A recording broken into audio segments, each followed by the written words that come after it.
Astaghfirullahalazim. Astaghfirullahalazim. Astaghfirullahalazim. Bismillahirrahmanirrahim. A'udzu billahi samil alim minasyaitonir rajim. Bismillahirrahmanirrahim. Alhamdulillahi rabbil alamin wassalatu wassalamu ala asyrafil anbiya'i wal mursalin sayyidina Muhammad wa ala alihi wa sahbihi ajma'in. Allahumma salli wa sallim ala sayyidina Muhammad الفاتح لما أغلق والخاتم لما سبق والناصر الحق بالحق والهادي إلى صراطك المستقيم وعلى آله وصحبه حق قدره ومقداره العظيم أما بعد. Alhamdulillah, pertamanya dan selamanya marilah sama-sama kita mengucapkan syukur kepada Allah Subhanahu wa taala.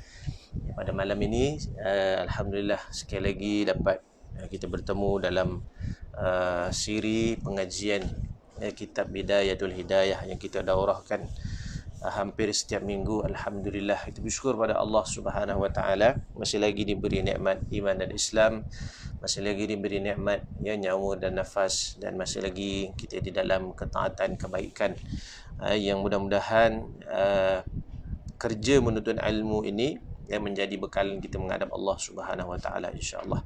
Tuan-tuan muslimin muslimat yang dirahmati Allah, marilah sama-sama kita mulakan pengajian dengan kita membacakan doa, mudah-mudahan diberi kefahaman, kekuatan dan istiqamah dalam kita mengamalkan ilmu insya-Allah. Bismillahirrahmanirrahim. Nawaina ta'alluma wa ta'lim wa tadhakkura wa tadhkir wal naf'a wal intifa' wal ifadata wal istifadah wal hatha ala tamassuki bi kitabillah وسنة رسوله والدعاء إلى الهدى والدلالة على الخير ابتغاء وجه الله ومرضاته وقربه وثوابه اللهم آمين.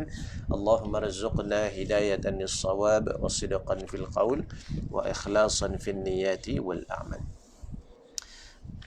InsyaAllah siri yang ke-16 pada malam ini kita akan menyambung bahagian yang kedua di dalam kitab Bidayatul Hidayah pada membicarakan cara-cara meninggalkan maksiat. Pada membicarakan cara-cara meninggalkan maksiat. Jadi kita semua ini pernah melakukan maksiat kepada Allah Subhanahu wa taala. Kita semua seperti mana yang disebut di dalam hadis Nabi sallallahu alaihi wasallam, maknanya tiap-tiap anak Adam itu khata'un, maknanya orang yang bersalah, pernah melakukan dosa, baik dosa yang sengaja, dosa yang tidak sengaja, dosa yang kita sedari, dosa yang kita tidak sedari. Kerana itu jangan kita merasakan diri kita tidak berdosa. Kerana merasakan diri tidak berdosa itu dianggap sebagai apa? Sebagai takabur. Kita rasa hebat pula. Sedangkan dalam kehidupan kita ini ada perkara-perkara yang menjerumuskan kita kepada dosa. Kerana apa? Kerana kita ini Allah Subhanahu wa taala berikan nafsu. Jadi terkadang nafsu itu melampaui batas, terkadang kita tidak dapat menjaga anggota tubuh kita daripada perkara-perkara yang perkara-perkara yang melanggar perintah Allah Subhanahu wa taala. Jadi kerana itu baginda sallallahu alaihi wasallam menyebutkan dalam sambungan hadis tadi, tiap-tiap anak Adam itu bersalah, ada melakukan dosa, dan sebaik-baik orang yang bersalah itu adalah orang yang bertaubat kepada Allah Subhanahu wa taala.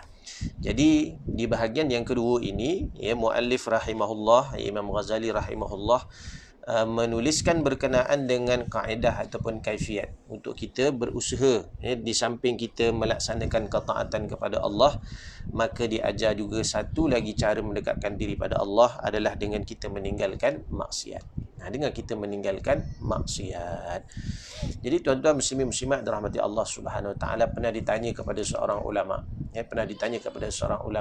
saya berzikir kepada Allah, saya tiap-tiap hari berzikir, tiap-tiap hari beribadah kepada Allah, tetapi kenapa hati saya masih lagi nak melakukan dosa? Kenapa hati saya masih lagi tetap mengikuti hawa nafsu? Hati saya masih lagi cenderung untuk melakukan maksiat pada Allah Subhanahu wa taala.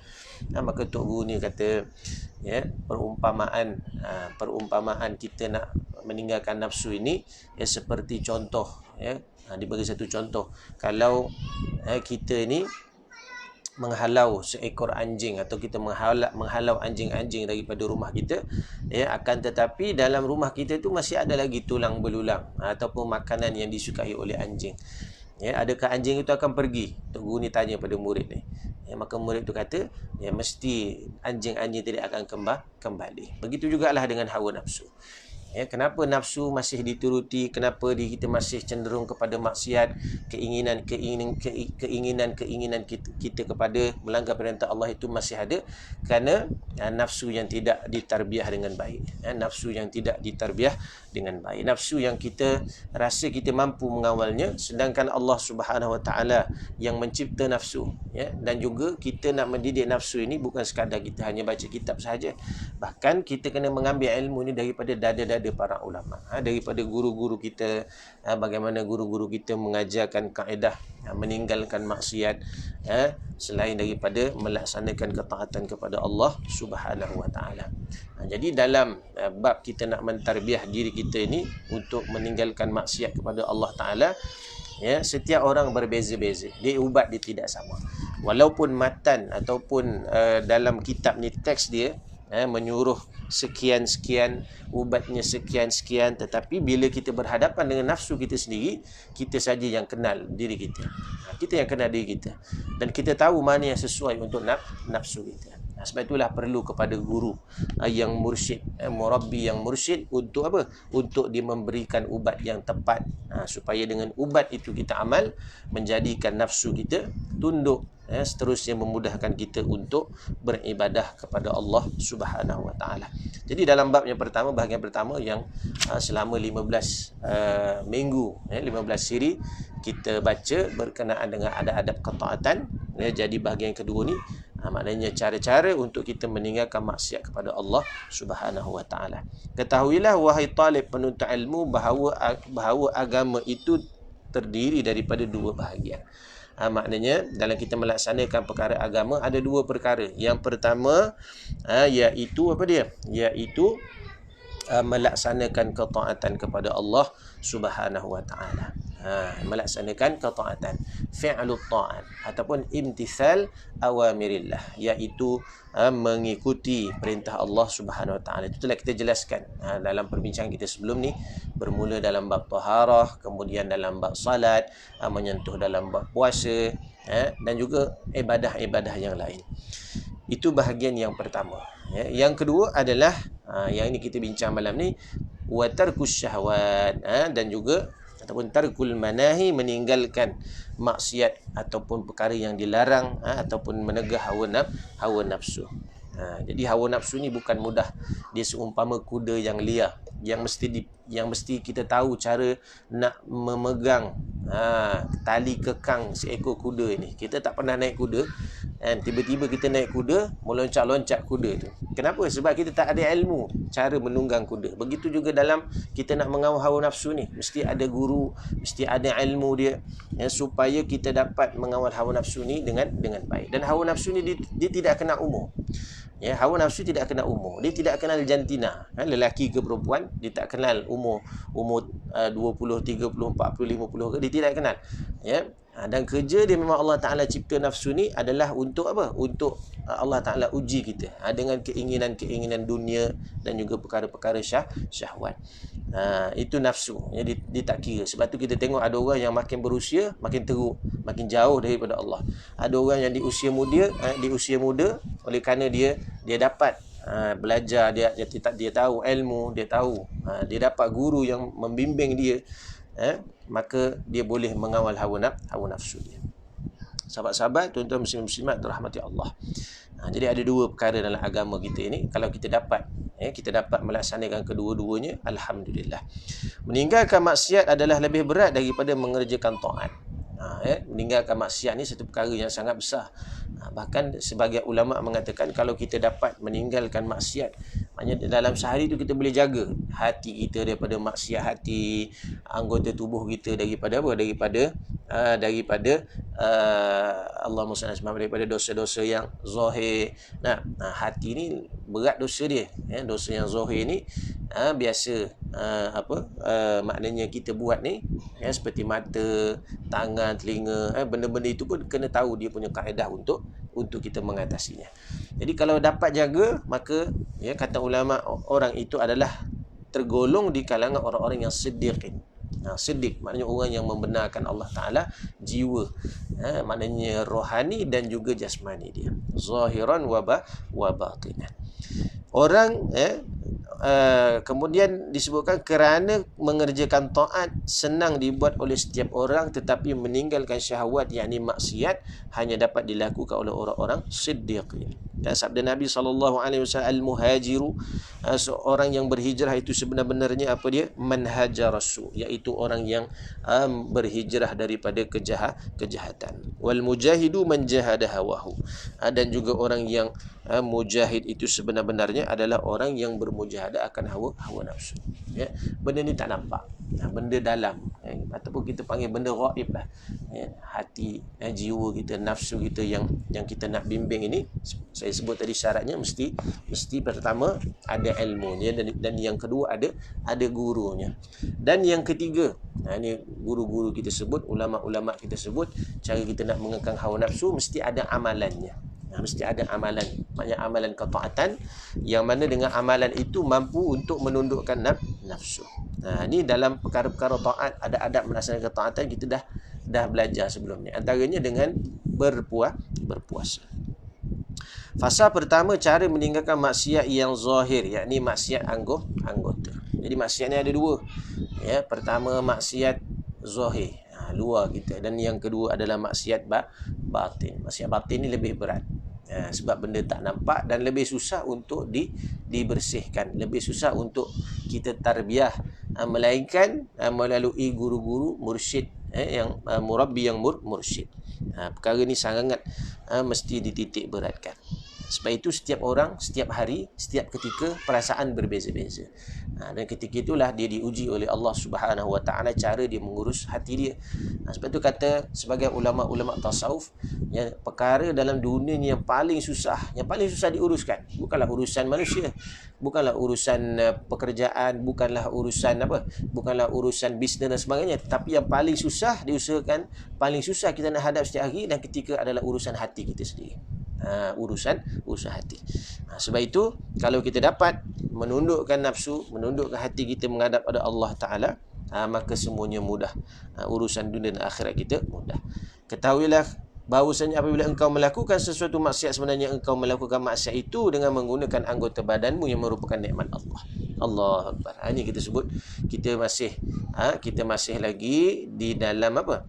Di dalam Allahumma salli ala sayyidina Muhammad, nikmat-nikmat Allah Subhanahu Wa Taala. Sebab tu nikmat Allah ni kalau kita tidak sedari, ya, maka kita akan apa? Kita akan pakai sewenang-wenangnya.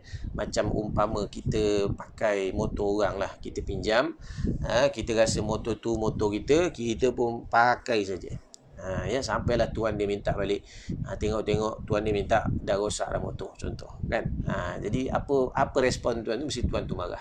Begitulah dengan Allah Subhanahu Wa Taala yang mengurniakan jasad ni, meminjamkan kita kenderaan sementara ni untuk kita lorongkan dia pada ibadah yang dianugerahkannya kepadamu dan menggunakan amanat yang diberikan kepadamu.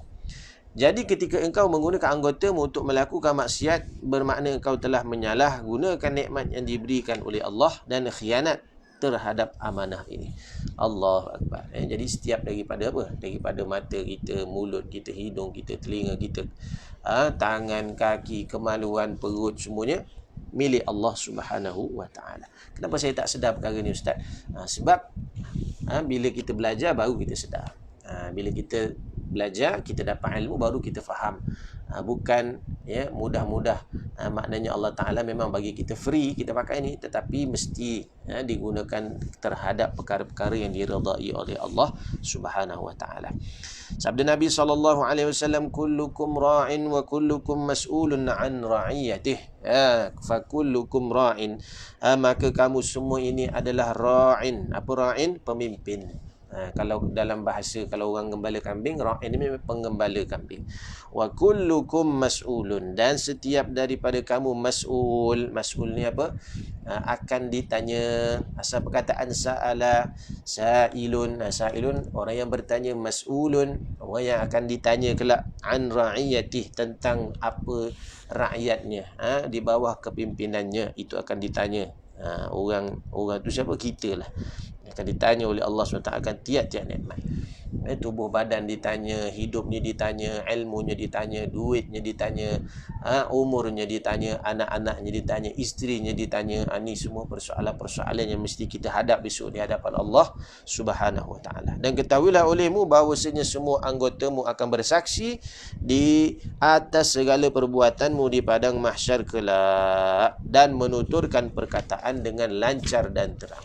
Buktinya dalam surah An-Nur Allah Subhanahu wa taala berfirman, a'udzu billahi minasyaitonir rajim, yauma tashhadu alaihim, pada hari itu tashhadu alaihim, bersaksi ke atas mereka. Mereka tu siapa? Kita lah. Alsinatuhum, lidah-lidah mereka, wa aidihim, tangan-tangan mereka. Bersaksi tu boleh jadi dia memberikan hujah. Dulu aku ni dipakai selalu untuk menulis ilmu. Aku ni dulu mulut ni dipakai untuk membaca Quran, berzikir. Kaki ni dulu diguna untuk apa? Untuk pergi ke masjid, pergi ke majlis ilmu. Ni mereka semua akan bersaksi.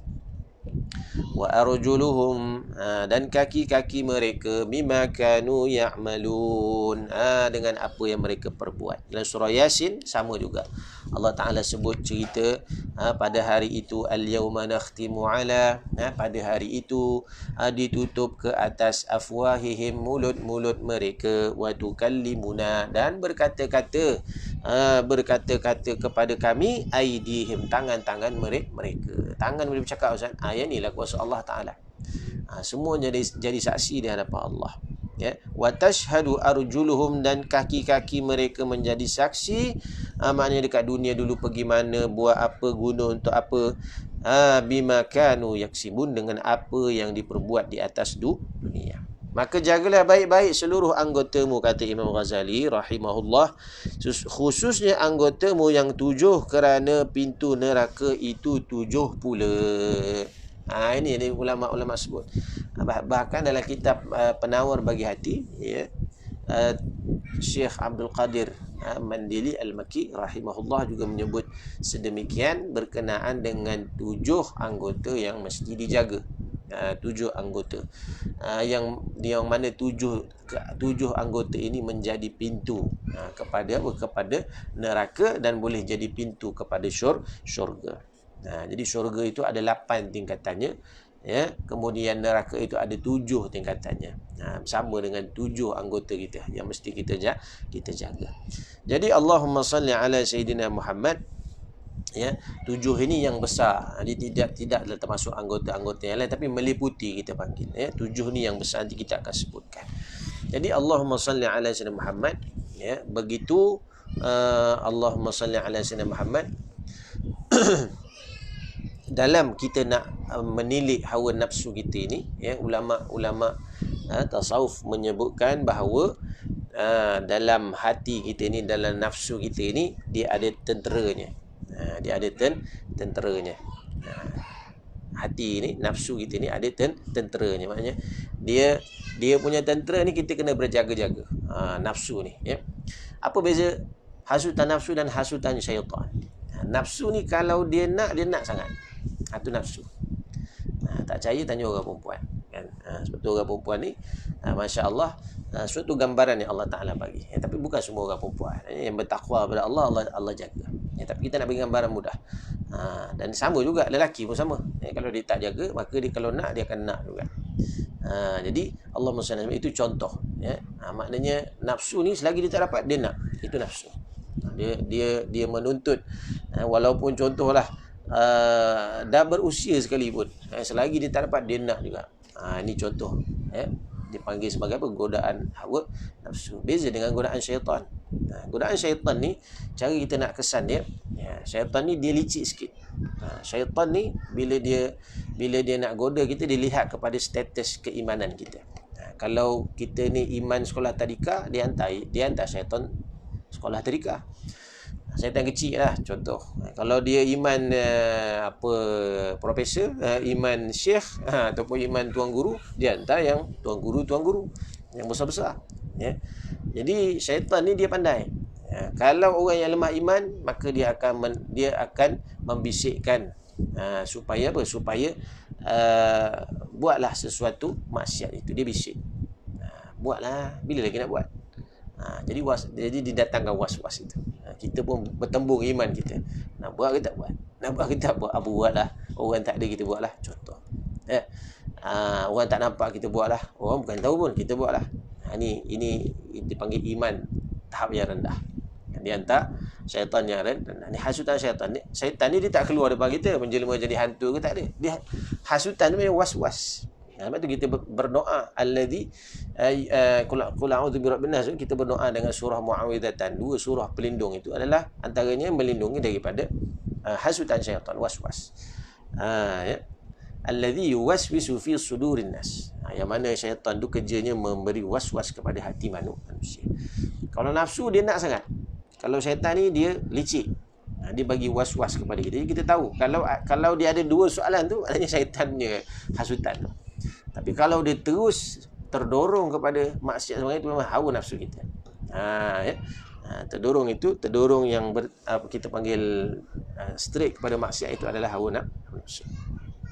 Kalau orang yang baik, amalan dia banyak, maka syaitan akan tipu dari segi amalan dia. Kebaikan, dia panggil ghurur dalam beramal. Beramal baiklah, sembahyang, berjemaah, baca Quran, dalam hati pula Allah, hebatnya aku ni. Dia attack yang tu pula. Orang yang dah istiqamah beramal, dia akan usaha untuk hancurkan istiqamah tu.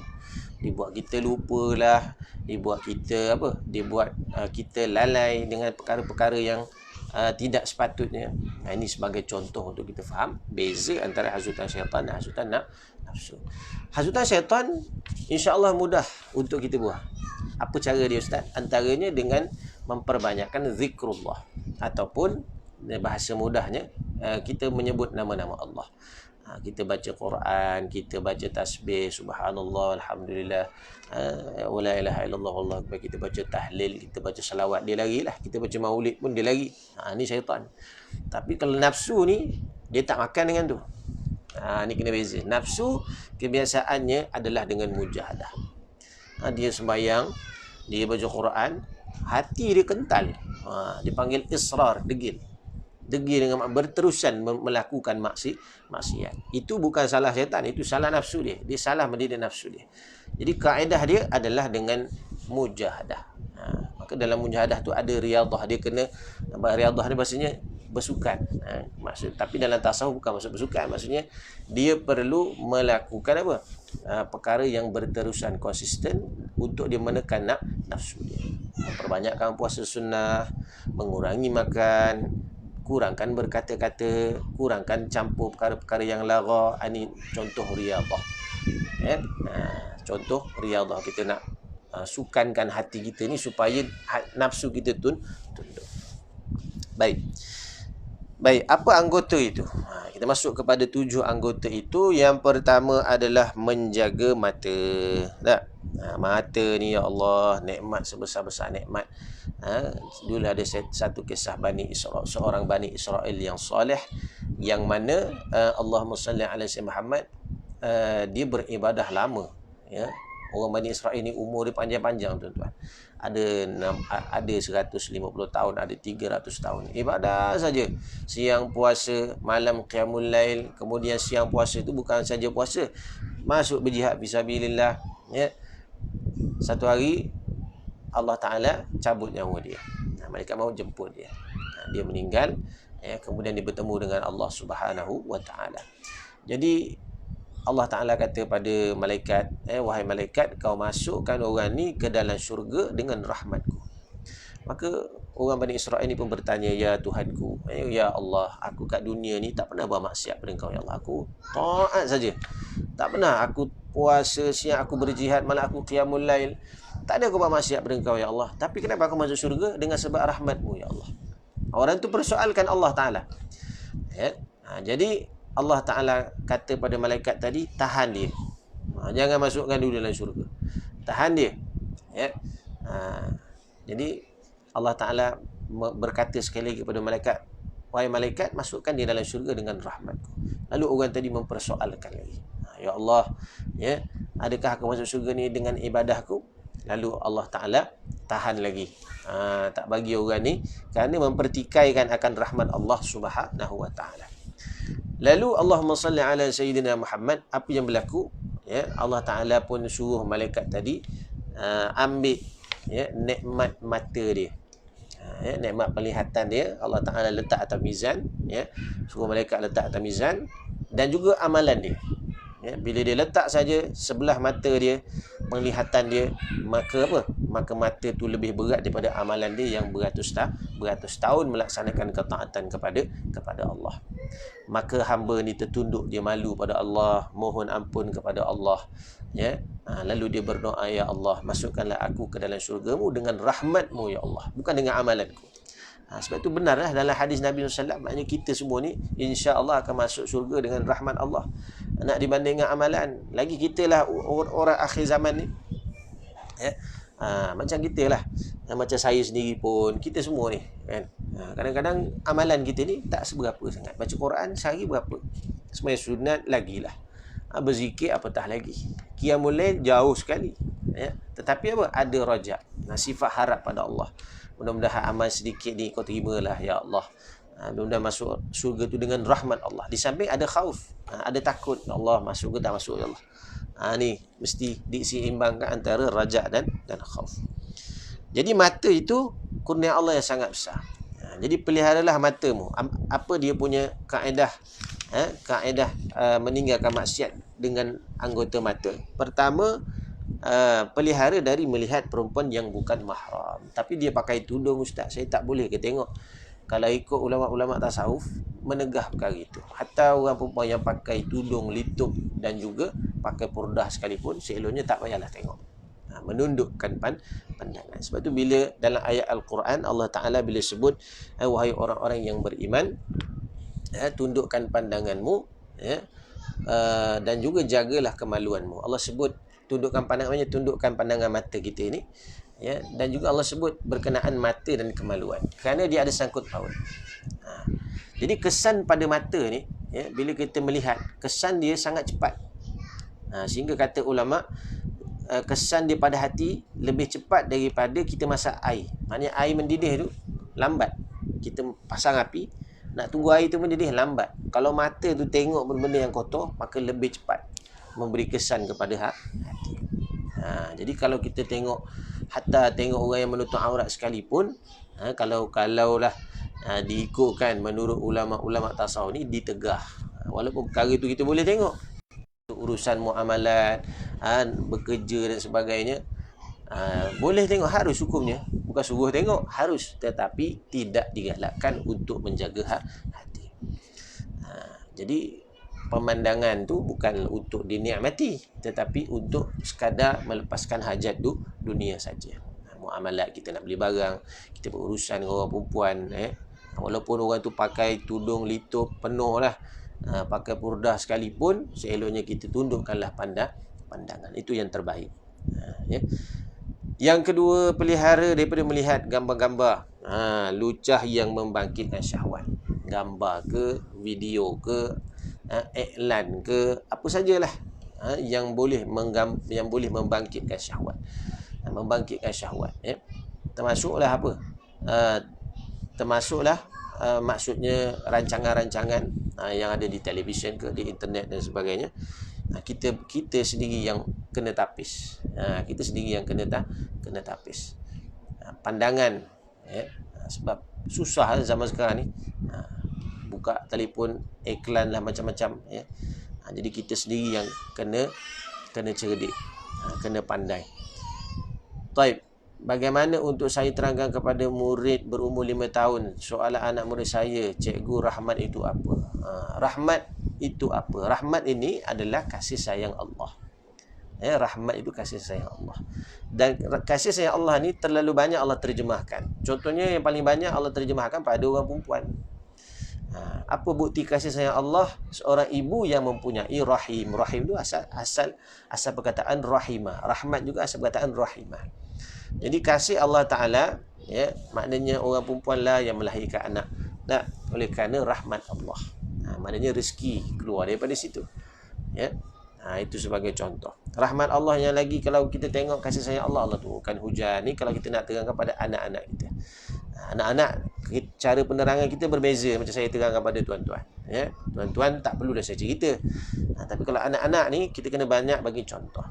Contoh lagi rahmat Allah, bila mana Allah bagi kita agama, Allah bagi kita iman. Bila kita ingat Nabi, kita rasa seronok, kita rasa sedih ingat Nabi. Itu rahmat Allah Ta'ala bagi. Bila kita berkumpul di kalangan orang-orang soleh, ahli-ahli orang yang baik, itu rahmat daripada Allah. Kita kumpul dekat sekolah kan, contoh baca doa ramai-ramai, turun rahmat Allah. Jadi rahmat tu apa? Kasih sayang Allah. Melihat gambar tadi, yang membangkitkan syahwat. Kalau dilihat apa yang disebut oleh Imam Ghazali, gambar ini, termasuklah juga perkara-perkara yang seseorang itu melihat sehingga menimbulkan syahwat. Dia bukan mesti gambar. Ada orang dia tengok batu, kan? Ada Ustaz, ada. Jadi orang ni dia ada penyakit lah, maksudnya wallahu alam lah, maksudnya dia punya nafsu dia terlalu tinggi ataupun nafsu dia pelik. Tengok motor syahwat. Maksud syahwat tu apa? Dia rasa macam apa? Macam tak boleh kawan. Tengok tiang ingat perempuan, tengok motor ingat perempuan, contoh. Maka orang ni kena banyakkan puasa. Kena banyakkan puasa. Itu ubat dia. Jadi bukan mesti gambar. Hatta ulama sebut kalau melihat sesama jenis pun bersyahwat, maka haram melihat sesama jenis. Tengok orang lelaki pun bersyahwat, contoh ni memang masalah something lah sebenarnya. Maknanya tak normal, seperti yang berlaku pada kaum Nabi Lut alaihissalam. Melihat orang lain dengan pandangan penghinaan pun sama juga. Jadi pandangan kita ni bila menyentuh nombor 3 dan nombor 4 ni adalah berkenaan dengan pandangan dalaman kita. Pandangan dalaman. Jadi dalaman inilah yang memandang orang sebenarnya. Mata ni alat saja. Jadi ada orang pun ada mata tapi dia tidak boleh melihat. Sebab tu kita kata mata, mulut, hidung, telinga ni semua alat. Jadi Allah SWT, bila kita memandang orang dengan kehinaan, contoh kita memandang rendah pada orang lain, pada kawan kita, pada orang lain lah selain daripada kita, maka itu juga dianggap sebagai maksiat dan dosa. Bila kita merendahkan orang melalui pandangan kita, sebenarnya kita yang rendah. Bila kita pandang orang lain lebih tinggi daripada kita, sebenarnya jiwa kita, hati kita tinggi. Kerana kita ada kemuliaan itu, maka kita memuliakan orang lain dengan pandangan kita. Bila kita memandang buruk pada orang lain, sebenarnya hati kita buruk. Itu dia punya tempias dia sebenarnya. Kita nak tengok diri kita ni macam mana, tengok cara kita pandang orang. Kalau kita pandang seseorang itu lebih mulia daripada kita, walaupun kita tengok dia ni tak seberapa, mungkinlah statusnya rendah daripada kita, tetapi kita pandang dia mulia dan besar, maka sebenarnya ada kemuliaan dalam hati. Keempat, melihat keaiban orang lain. Melihat keaiban. Maksud keaiban ni suka cari salah orang. Dia pun masalah juga. Juga dianggap sebagai dosa. Kadang-kadang bukan mesti dia melihat, dia merasakan. Semua orang salah, aku je betul. Ni masalah. Maknanya ada masalah dalam hati dia yang mesti dia rawat.